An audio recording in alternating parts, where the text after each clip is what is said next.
Stop looking at the wheelbarrow. You've seen the photos. Germany, 1923. A man pushing a wheelbarrow full of cash just to buy a loaf of bread. It's the favorite bedtime story of financial doommongers. The media loves it. They relish retelling the story of the Weimar nightmare. Pictures of money used as wallpaper. Children building kite tails out of million-mark notes. But you are focusing on the wrong thing. The tragedy isn't the guy pushing the wheelbarrow of worthless paper. The success story is the guy selling the wheelbarrow. We are going to perform a forensic audit on the most famous financial crime scene in history, not to mourn the victims, but to find the survivors. Because while the Papiermark went to zero, specific assets didn't just survive, they prospered. The search volume for the word hyperinflation has jumped 80% in recent months. Treasury bond yield searches are up 630%. The anxiety is real. Most people in 1920s Germany got wiped out. They followed the rules. They saved cash. They trusted the government. And here is the refrain you need to burn into your brain today.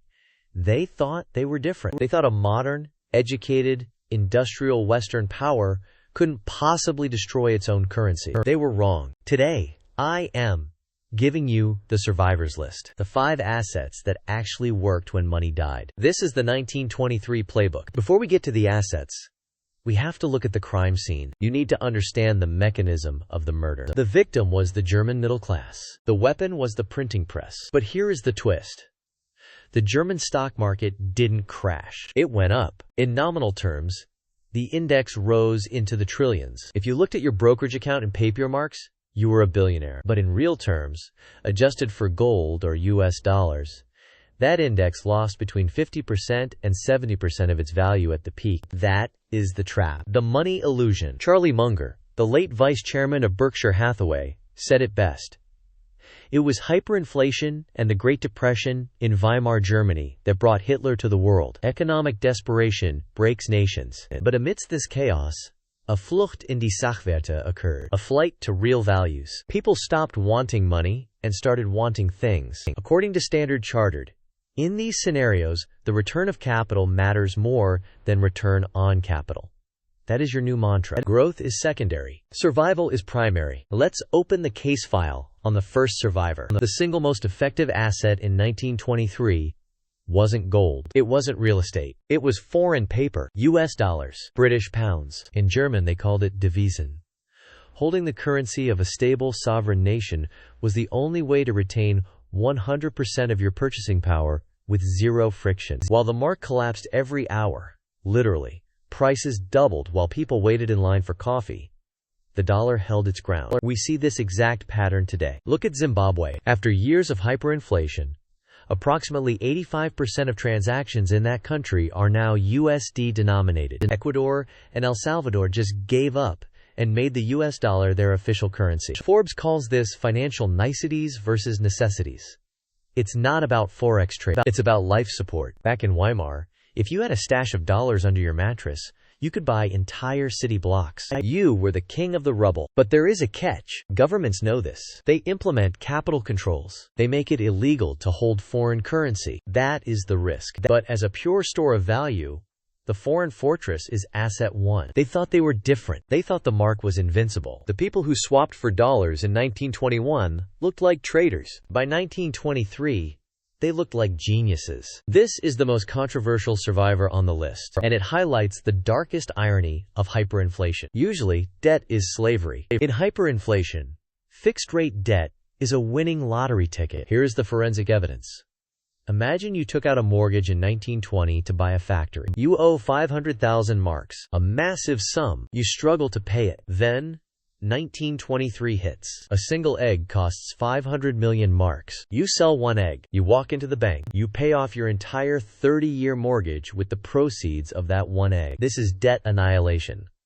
The inflation effectively transfers wealth from the creditor, the bank/saver, to the debtor, the borrower. Borrowers, with fixed-rate liabilities, saw their debts vaporized in real terms. This created a massive moral hazard. The prudent people who saved cash in bank accounts wiped out. Their lifetime savings couldn't buy a newspaper. The reckless people who borrowed up to their eyeballs, they ended up owning assets free and clear. It's perverse. It feels wrong. But we aren't here to talk about feelings. We are here to talk about forensics. Standard Chartered notes that in emerging markets today, This dynamic still plays out, but be careful. This only works with fixed-rate debt. If your rate floats with inflation, you die. If you entered 1923 with fixed debt and a hard asset attached to it, you won the game. I told you earlier that the stock market lost 50 to 70% of its real value. That is true for the index. But specific companies prospered. You had to own export-oriented equities.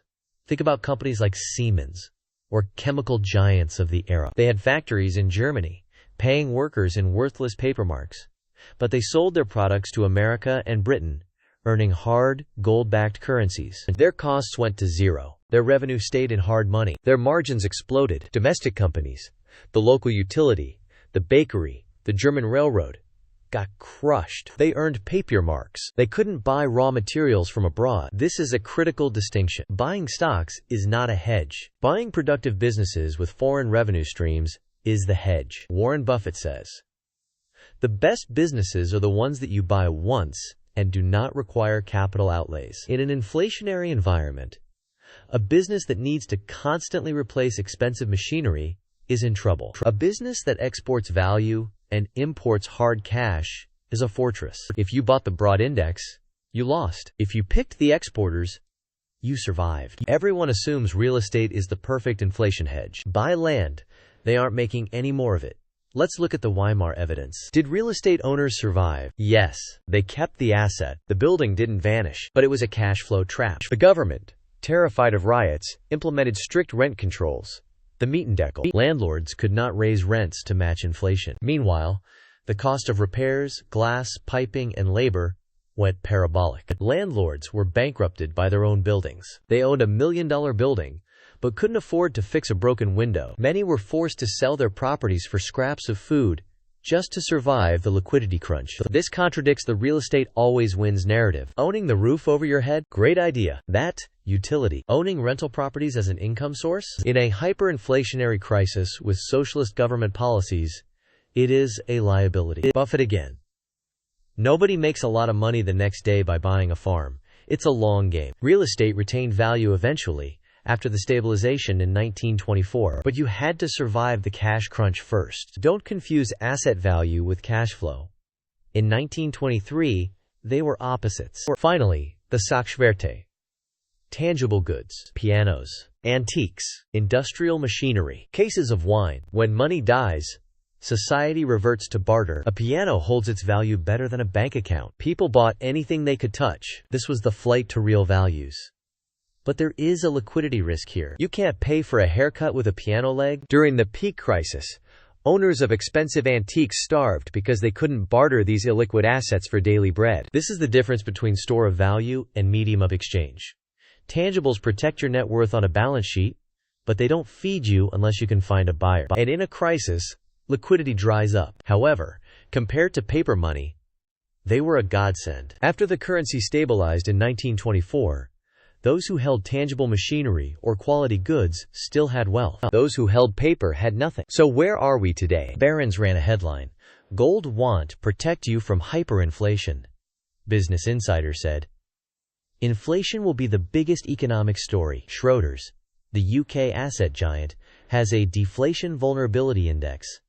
11 criteria. If half are triggered, the risk is high. The media is schizophrenic. One day it's deflation, the next, it's hyperinflation. But look at the data. Google searches for Treasury yield didn't surge until February 21st, right when the press started screaming. The psychology is shifting. The Weimar generation had the same warning signs. Rising government debt, money printing to pay bills, a populace that believed it can't happen here. They thought they were different. Here is your action plan based on the 1923 forensic audit. 1. Diversify currency. Don't hold 100% of your liquidity in one sovereign paper. 2. Fixed rate debt. If you have it, don't rush to pay it off if inflation spikes. It's your asset. 3. Productive equities. Own companies with pricing power and global reach, not local utilities. 4. Tangibles. Own things you can use or trade, but remember the liquidity trap. But Charlie Munger's grandfather used to say, "Your main duty is to become as rational as possible. Panic is not rational. Preparation is. History doesn't repeat, but it rhymes." And right now, The rhythm is getting faster. The wheelbarrow wasn't the tragedy. The wheelbarrow was the only real asset in that picture. Don't be the guy pushing the paper. Be the guy owning the wheel. I'll see you in the next audit.